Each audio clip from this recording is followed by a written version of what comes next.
자, 5대 연예 뉴스에 가려진 사회 이슈부터 보고 또 다른 쟁점을 짚도록 하겠습니다.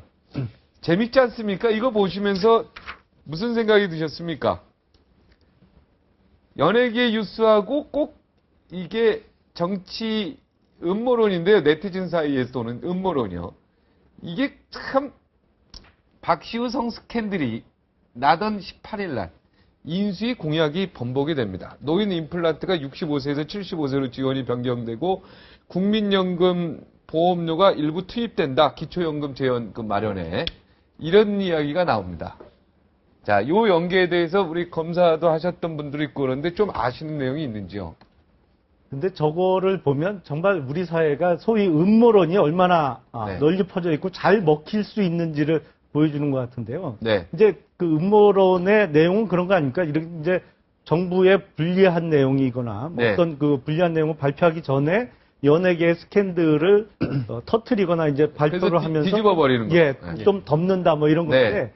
건데 연결을 하다 보면 딴 거는 모르겠습니다. 특히 검찰에서 뭐 4대강 비리를 수사한다. 이거는 정부에서 쉬쉬하면서 할 일은 아니거든요. 그렇죠. 그러니까 뭐 지금 사이버상에는 저런 음모론이 많이 떠돌고 있습니다만 사실 네. 저거는 정말 그야말로 그냥 괴담 수준이 아닌가 싶습니다. 일부러 뭐 저거를 주도할 만한 네. 기관이 어디 자, 있겠어요? 하나하나 볼까요? 또 그럼 3월 22일 날은 불법 도박 감찰 조사가 시작하는데 김용만 씨에 대해서 김학의 이게 성접대 고위층 성접대가 거론된 첫날입니다. 이날. 근데 저는 이날은 굉장히 좀 저도 기자로서 의욕이 좀 있었어요. 그죠?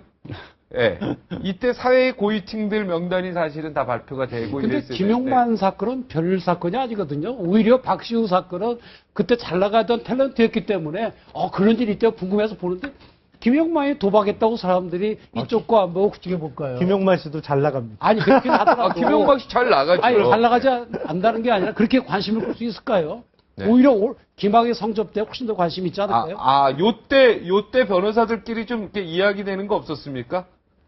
그래서 이거는 이게 그때 사실은 이게 뉴스를 덮었거든요. 제가 그렇죠. 기억하기에. 이게 정 변호사님께서 뭔가 오해하시는 게 이 법조계에서는 김학의 전 차관의 이름이 훨씬 더 유명하고 파워풀하지만 실제 일반인에게는 김용만 씨 이름이 굉장히 훨씬 김학의 그럼 누구야 이랬던 사람들이 많아요. 그때. 아니 근데 사회 뭐 저명 인사들도 와서 성접대 받았다 그러잖아요. 아니, 그 사회 저명 인사란 분들의 이름 자체가 일반인들은 전혀 모릅니다. 그분들. 그 당시 포털에서 검색된 걸 보면은 50위권 안에도 김학의 성접대고는 들어가지 못했더라고요. 오히려 저희 상위권은 김용만 씨가 다 도배를 하고 있었고 50위권 밖에 김학의가 간간히 거론됐었기 때문에 이건 완전 이슈를 덮어버린 사건이 되고 그때 뭐 경찰 고위 관계자도 있었고 여러 명 있지 않습니까?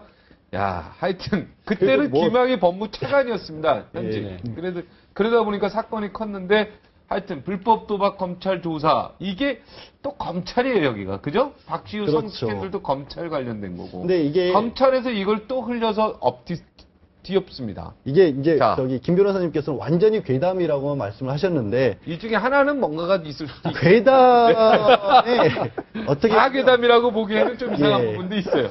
예, 밑에 다 보고 말씀드리겠습니다. 자, 서태지, 이은성 씨 결혼 발표요. 이때도 깜짝이었죠. 다 뒤집어졌습니다, 대한민국이. 검찰이 4대강 비리 발표하면서 건설업체 16곳에 중에 압수수색 들어갑니다. 25개. 이때도 굉장히 의혹이 많았죠. 기억나십니까? 아니 근데 그거는 우리 김 변호사님 말씀대로 제가 그 담당 검사 같으면 저를 크게 키워야 되는데 서태지 결혼되면 오히려 망했다 그런 입장일 것 같은데요. 그렇습니다. 이렇게 멋있게 하는데 네. 하필은 그날 날 결혼을 그날 맞춰 이거는 좀 그랬겠죠. 네. 홍보를 해야 되는데. 그러니까 요 날이 이게 지금 내가 시점을 모르겠는데 결혼 발표가 된 다음에 이게 발표가 됐는지 이게 앞뒤가 어떻게 되느냐에 주인 따라서 검사는 완전 김새였을 것 같은데. 그러니까 요 발표를 두고서 요걸 한 건지 요거가 먼저 나오고 이게 나왔는지 그 전후 맥락을 좀 제가 조사를 해봐야 될 것 같고. 자, 연예인 불법 도박 이건 컸죠. 이수근 씨 나오는 거. 김학의 무혐의 판결이 나왔습니다. 이때도 사실 이걸로 전 언론이 뒤집어져야 되는데 이것 때문에요. 덮였죠. 완전히 덮여버립니다 이거. 네. 탁재훈, 이수근 여러 명이 있어가지고. 그 사건 같은 경우에는 공교롭게도 또 연예인 불법 도박을 수사한 검사와 김학의 무혐의 판결한 그 수사한 검사가 중앙지검 그 윤재필 부장검사님 또 같았어요. 같은 사람입니까? 더구나 같은 신분이기 때문에 더 이제 볼 때는 좀 애매하죠. 야, 본인이 이거를 수사한 예. 사람이 같은 사람이다 예, 이 예. 말이죠. 같은 같은 분. 부호 강력부에서 검사들이 여러 명이 아니, 있는데 검사를 해봐서 아시겠지만 부장님 결제 안 나가고 부장님. 발표를 못 하죠. 그럼 부장님께서 오늘 두 개 다 결제를 하셨으면 당연히 아시는 거죠. 아이 검사 출신이어서. 네. 하여튼 그 혹시 비디오 보셨습니까? 이 저기 성 접대 비디오. 그거는 일반 아니 우리 변호사님이나 뭐 검사 출신이니까 보고 저 사람 맞아 이렇게 하는 것 혹시 봤습니까? 그 비디오랑 맞다 뭐 누가 봐도 저 사람 맞다 이런 사람들 많았지 않습니까? 그런 이야기가. 그래서 별로 흥미가 없어서 흥미가 다안 보고 민간 업체에서 네, 제가 볼 때 안 봤어요. 저도 제가 못 본 거예요. 자, 성매매 여자 연예인 수사. 이게 컸죠. 예, 이거 그렇죠. 엄청 컸는데 용두사미로 끝났고 코레이 파업자 징계해자가 그날 됐습니다. 예. 자, 이거를 다 보고 나서 우리 검사 출신 김용만 검사 변호사님께서 솔직히 본인도 이런 적 있습니까? 글쎄, 저는 뭐, 워낙 특히 올해 그 사건 기사가 많았거든요. 네. 정말 모든 게 거의 검찰에 와서, 그러니까 정치권의 문제도 검찰의 그 고소고발로 이어지고, 또 뭐 그 고소고발에 대한 어떤 결론이 나면 또 특검 얘기가 나오고, 그래서 거의 1년 내도록 그 사건에 관한 기사가 1년 동안 그 도배를 했던 것으로 기억을 하는데, 또 연예계도 그만큼 사건이 많았기 때문에 그 중에 일부가 우연히 겹치는 게 아닐까 싶습니다. 다만 제가 드리고 싶은 건 약간 논점은 틀립니다만 제일 마지막에 성매매 여자 연예인 수사 관련해서는 저거는 수사 보안이 지켜지지 못했기 때문에 사실은 저게 수사 보안에 문제가 있는 것이거든요. 그리고 저건 좀 그 수사를 해본 사람은 저 수사는 성공하기가 어려운 수사라는 것을 어느 정도 일부러 흘리는 경우도 있지요. 솔직히 고백하죠. 그거는 수사를 성공하기 위해서 그런 경우는 있죠. 그러니까 수사를 성공하기 위해서 일부러 흘리는 경우가 예, 있죠. 예. 그런 경우는 있습니다만 저런 종류의 수사는 전혀 그런 그렇죠. 종류의 이거는 수사는 아니거든요. 모르고 흘린 것 같아, 이건. 저거는 그죠? 그러니까 수사 보안에 실패한 사례입니다. 네, 이거는 수사 보안에 실패한 사람인데 성공하기 위해서 흘린 경우는 있죠. 그런 경우는 네. 물론 있죠. 네. 예를 들어서 뭐 어떤 거물 정치인에 관한 수사를 한다든지 네. 고위 공직자에 대한 수사를 하면서 언론에 슬쩍 흘려서 여론을 좀 부각시키고 그러면서 영장이나 이런 걸 좀 쉽게 받아내기 위해서 그런 관행이 뭐 좋은 관행은 아닙니다만 그런 관행이 일부 있었던 것은 사실입니다. 차라리 공개 수사가 더 나은 경우도 있거든요. 네.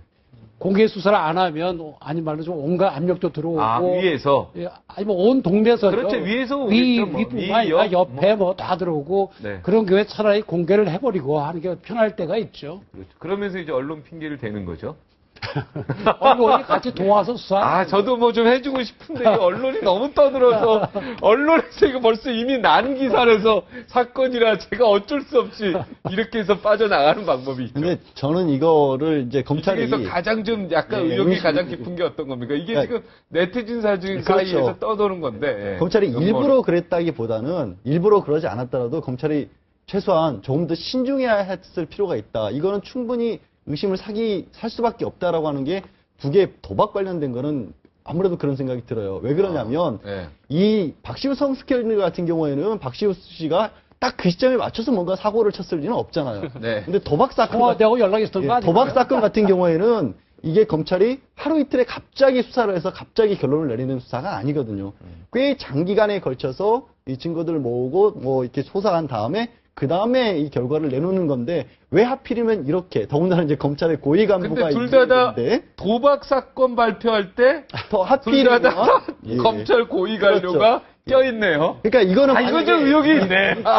그러니까 우리 이게 양지열 변호사 얘기 들어보니까 좀 의혹이 있어. 제가 이거 딱 얘기하면서 또 생각나는 게 뭐냐면 네. 지난해 굉장히 검찰에서 뭐 주요한 이슈들을 많이 내놓으면서 매번 그랬잖아요. 금요일 오후 네. 매번 왜 항상 그 시간대에 또 내놨는가? 이것도 발표될 때마다 이게 금요일입니까? 이거 말고요. 이거 이건 말고 아닙니까? 또 다른 사안으로 검찰이 왜 스스로 어떻게 보면 의혹이 제기될 만한 행동들을 하느냐. 네. 저는 일부러 그랬다고는 믿고 싶지 않아요. 사실 대한민국 검찰이 일부러 그랬다고 믿고 싶지 않은데 좀 더 신중했어야죠. 이런 부분에 있어서는. 근데 때로는 금요일 오후에 할 때가 있습니다. 근데 어떤 때인가 하면 아까 말씀드린 대로 외부 압력을 차단할 때는 금요일 오후가 좋습니다. 네.